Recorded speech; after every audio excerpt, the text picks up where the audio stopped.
तो दोस्तों आज बात करने वाले हैं Motilal Oswal mid cap fund के बारे में। क्या रिसेंटली चेंजेस हुए हैं, मार्च महीने का भी पोर्टफोलियो आ चुका है, तो क्या रिसेंटली मार्च पोर्टफोलियो में चेंजेस हुए हैं वो देखेंगे।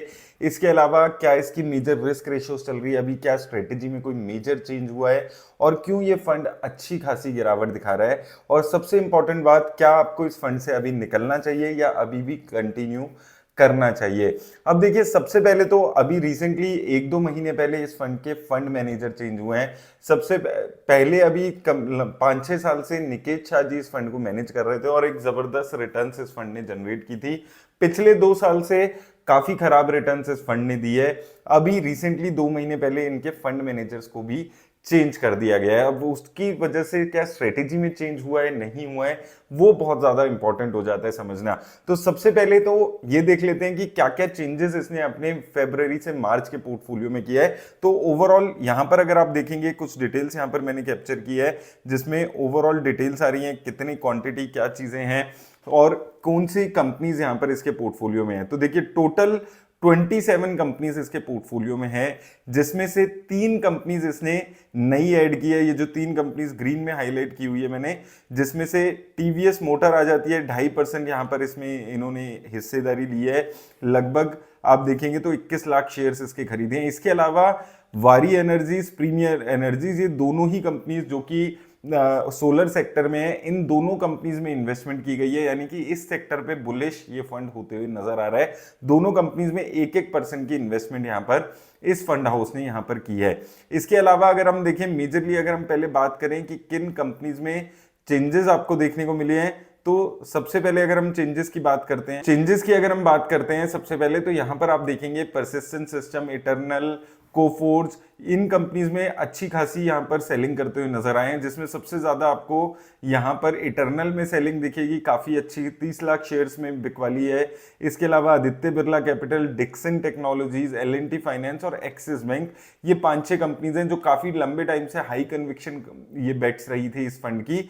इनमें से अपनी जो होल्डिंग है उसको कट करते हुए ये फंड यहां पर नजर आ रहा है। और इसमें अगर हम देखेंगे मेजरली आपको नजर आएगा कि एक तो यहां पर एल&टी फाइनेंस में अच्छी खासी कट है, एक्सिस बैंक में अच्छा कट आपको नजर आएगा। एक्सिस बैंक में अभी रिसेंटली ही इस फंड ने हिस्सेदारी ली थी, लेकिन अभी बहुत जल्दी अपनी पोजीशंस को कट करते हुए फंड यहां पर नजर आ रहा है। इसके अलावा अगर हम देखें और यहां पर मेजर जो चेंजेस हैं, तो चेंजेस में अगर हम देखें कहां पर एडिशन हुए हैं, तो यहां पर 197 में थोड़े एडिशंस किए, बहुत ज्यादा चेंजेस नहीं है, थोड़ा बहुत एडिशन होते हुए नजर आया है। हालांकि ओवरऑल परसेंटेज कम हुई है लेकिन शेयर्स नेट ऐड हुए हैं। इसके अलावा बिलियन ब्रेन्स गैराज यानी कि आपका ग्रो में यहां पर इन्वेस्टमेंट होती हुई नजर आई है और अच्छी खासी हिस्सेदारी बढ़ाई है, लगभग 1-1.25% की हिस्सेदारी बढ़ाई है, तो काफी बुलिश होते हुए नजर आ रहे हैं। BSc tube investment, Shriram finance, Prestige estate, Bharat electronic, max health care और आईसीआईसी प्रूडेंशियल एएमसी में इसने हिस्सेदारी अपनी बढ़ाते हुए नजर आया। तो बेसिकली यहां पर आप देखेंगे जो सेक्टर है वो उसमें कैपिटल मार्केट्स के सेक्टर आ जाते हैं, जिसमें बीएससी, ग्रो और आईसीआईसी प्रूडेंशियल यहां पर ऐड हो रहा है। इसके अलावा रियलिटी में अपनी हिस्सेदारी, फिनटेक में अपनी हिस्सेदारी थोड़ी बहुत बढ़ाते हुए ये फंड नजर आया। मोर और लेस फंड में कंपनीज वही हैं, लेकिन जो एडिशंस हो रहे हैं वहां पर वो देखने को मिल रहा है और कोई भी कंपनी से कंप्लीटली एग्जिट अभी यहां पर इस फंड ने नहीं किया है। अब यहां पर देखेंगे इन कंपनीज में कोई चेंजेस नहीं हुए हैं, जिसमें कल्याण ज्वेलर्स, भारतीय एयरटेल, यहां पर जो ओवरऑल हिस्सेदारी है वो स्टेबल है। सिर्फ एक एयू स्मॉल फाइनेंस में थोड़ी सी अपनी जो हिस्सेदारी है वो यहां पर इस फंड बढ़ाते हुए नजर आ रहा है। अब यहां पर ओवरऑल अगर आप देखेंगे अभी 4% और इसने पैसा लगा दिया, पहले 92% इसने ओवरऑल इक्विटी में पैसा लगाया हुआ था, मार्केट के क्रैश का बेनिफिट उठाकर इन्होंने 4% और अपना पैसा ओवरऑल एलोकेशन यहां पर इक्विटी में बढ़ा दिया और 96% एलोकेशन अभी इक्विटी में Motilal Oswal mid cap fund की यहां पर होती हुई नजर आ रही है। इसके अलावा अगर हम बात करें कुछ इसकी की रेशियोज पे जो काफी इंपॉर्टेंट हो जाती है, तो देखिए लेटेस्ट अगर हम एसेट अंडर मैनेजमेंट की बात करें तो 31,000 करोड़ का एसेट अंडर मैनेजमेंट है, बीटा 0.9% के 9 के आसपास है, यानी कि रिस्क रिवॉर्ड काफी अच्छा है यहां पर। अभी भी पोर्टफोलियो टर्नओवर रेशियो 95% की है, ओवरऑल पोर्टफोलियो टर्नओवर रेशियो कम हो रही है अभी।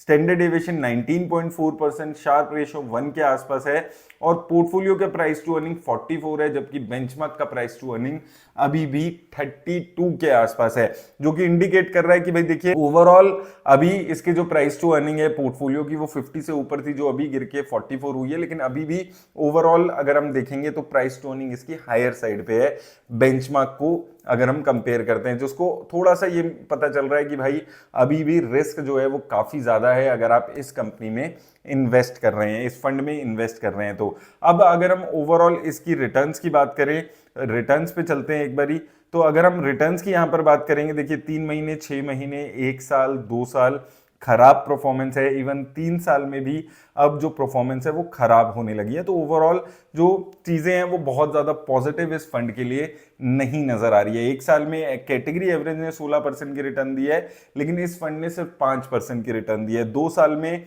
कैटेगरी एवरेज 15% की रिटर्न है, इस फंड की सिर्फ 6% की रिटर्न है। तो थोड़ी जो खराब है अभी हालत आपको नजर आएगी। 2026 के जो 3-4 महीने हुए हैं उसमें वर्स्ट परफॉर्मिंग फंड है, 2025 में वर्स्ट परफॉर्मिंग फंड था और 2024 में सबसे अच्छी परफॉर्मेंस देने वाला फंड था।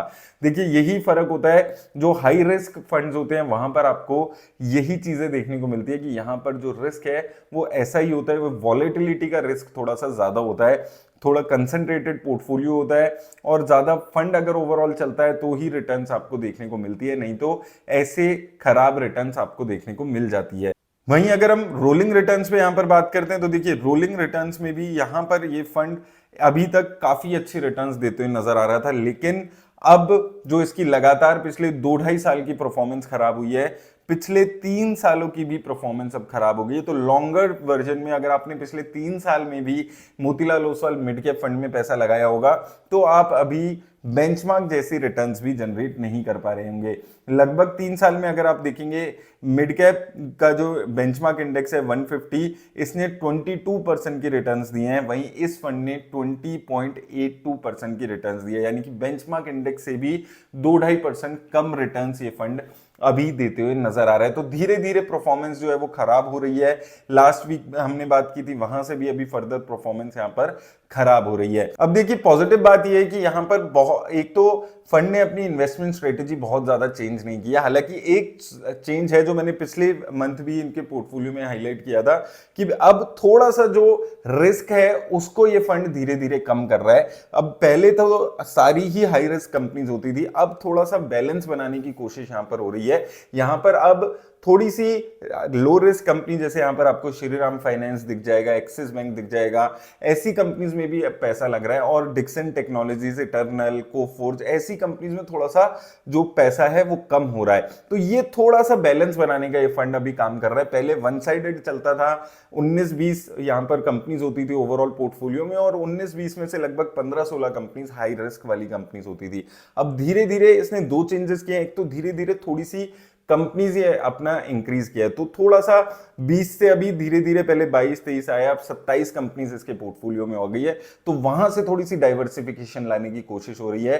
दूसरा, कंपनीज भी अब ऐसा नहीं है कि हर कंपनी में आपको बहुत सुपर रिस्की कंपनीज हैं, अभी भी पोर्टफोलियो में सुपर रिस्की कंपनीज हैं। ग्रो है जो कि बहुत हाई पी यहां पर कमांड करता है, इसके अलावा आईसीआईसीआई एमसी भी हायर पी वाली कंपनी है, इसके अलावा 197 कल्याण ज्वेलर्स, ऐसी कंपनीज आपको दिख रही हैं। लेकिन उसके साथ थोड़ी सी लो पी वाली कंपनी टीवीएस मोटर्स को जैसे ऐड कर लिया है, एक्सिस है, श्रीराम फाइनेंस, ऐसी कंपनीज को ऐड करते हुए थोड़ा सा बैलेंस बनाने की कोशिश ये फंड कर रहा है, जो कि थोड़ा सा अपना जो रिस्क है उसको कम करते हुए नजर आ रहा है। ये एक पॉजिटिव साइड है अगर आप ज्यादा रिस्क लेने वाले इन्वेस्टर नहीं है। लेकिन अभी भी ओवरऑल अगर हम बाकी मिड कैप फंड से कंपेयर करते हैं तो काफी रिस्क लेने वाला ये फंड होता है, और यही चीज मैं वार्निंग आपको पिछले 1 साल से दे रहा था इस फंड के लिए, जब हम लगातार बात कर रहे थे कि थोड़ा सा रिस्क जो है इस फंड में ज्यादा है, थोड़ा सा सावधान रहने की जरूरत है। अगर आप ऐसी वॉलेटिलिटी नहीं झेल सकते तो इस फंड से निकलने का टाइम आपके लिए है। अगर आप हाई रिस्क लेने वाले इन्वेस्टर हैं तो डेफिनेटली ये फंड अभी भी आप बने रह सकते हैं, क्योंकि ये हाई रिस्क हाई रिवॉर्ड वाला फंड है। हो सकता है इस साल पूरे साल रिटर्न आए और अगले साल रिटर्न आने लगे। High risk high volatile fund ये रहने वाला है अभी भी। होपफुली अब आने वाले मंथ में जैसे अभी 27 कंपनीज हुई है, धीरे धीरे 30-35 कंपनीज होंगी तो थोड़ा सा रिस्क और ज्यादा कम होगा और ये थोड़ा सा बैलेंस वेल बैलेंस फंड यहाँ पर बनने की कोशिश हो सकता है कर रहा हो। लेट्स सी अगले पोर्टफोलियो में क्या चेंजेस आते हैं, क्या और फर्दर कंपनीज को ऐड किया जाता है, उससे थोड़ा सा और बेटर आइडिया मिलेगा कि फंड धीरे धीरे जो बहुत ज्यादा रिस्क था उसको कम करते हुए शायद नजर आए। तो उम्मीद है आपको हेल्प मिलेगी ओवरऑल इस वीडियो से। हेल्प मिली हो तो वीडियो को लाइक जरूर कर दीजिएगा। धन्यवाद।